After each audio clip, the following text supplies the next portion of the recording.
የኦሮሚያ ልዩ ኃይል የሲዳማን ድንበር ጥሶ በመግባት አሰቃቂ ጭፍጨፋ መፈጸም መጀመሩ ተገለጸ። ትናንት በዘገብነውና በምስራቅ ሲዳማ ዞን ጭሬ ወረዳ እስከ 60 የሚደርሱ ንጹሃን መሞታቸውን በገለጽንበት አስከፊ የድንበር ግጭት ላይ በአሁኑ ሰዓት የኦሮሚያ ልዩ ኃይል የሲዳማን ክልል ድንበር በቀጥታ ጥሶ በመግባትም የንጹሃን ዜጎች ላይ አሰቃቂ ጭፍጨፋ መፈጸም መጀመሩ ታውቋል።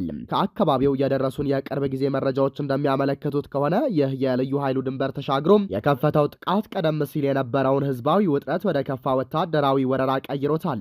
ይህ የኦሮሚያ ልዩ ኃይል የሲዳማን ድንበር ጥሶ በመግባት የጀመረው አዲስ ጥቃት በሁለቱ አጎራባቾች ማህበረሰቦች መካከል ያለውን ሰላም ሙሉ በሙሉ ያደፈረሰ ሲሆን በመንደሮች ውስጥ በሚኖሩ ምስኪን ንጹሃን ዜጎች ላይ እጅግ አደገኛ ሰብአዊ ቀውስና ከፍተኛ ሽብር እየፈጠረ ይገኛል።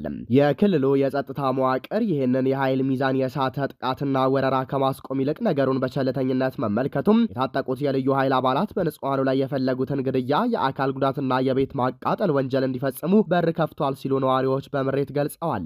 የፖለቲካና የወታደራዊ ታዛቢዎች እንደሚሉት አገዛዙ ሆን ብሎ በህዝቦች መካከል ሲዘራው የቆየው የብሔር ፖለቲካና የሽመልስ አብዲሳ ቡድን ሐዋሳንና አካባቢዋን ወደ ኦሮሚያ ለመጠቅለል ያለው ስውር ፍላጎት አሁን ላይ የልዩ ኃይል መዋቅርን በቀጥታ ወደ ግጭቱ በማስገባትም ንጹሃንን የማስጨፍጨፍ ደረጃ ላይ ደርሷል። ይህ የስርዓቱ የከፋፍለህ ግዛ ሴራ ቀዳሚ ሰለባ የሆኑት የድንበር አካባቢ ምስኪን ነዋሪዎች ወደ ከፋ ሁለንተናዊ እልቂት ከመግባቱ በፊት ሀገራዊና ክልላዊ የሰላም ተሟጋቾችም ድምጻቸውን ከፍ አድርገው እንዲያሰሙና ይህንን የመንግስት መዋቅር መር ጭፍጨፋ እንዲያወግዙ በጥብቅ በመጠየቅ ላይ ይገኛሉ።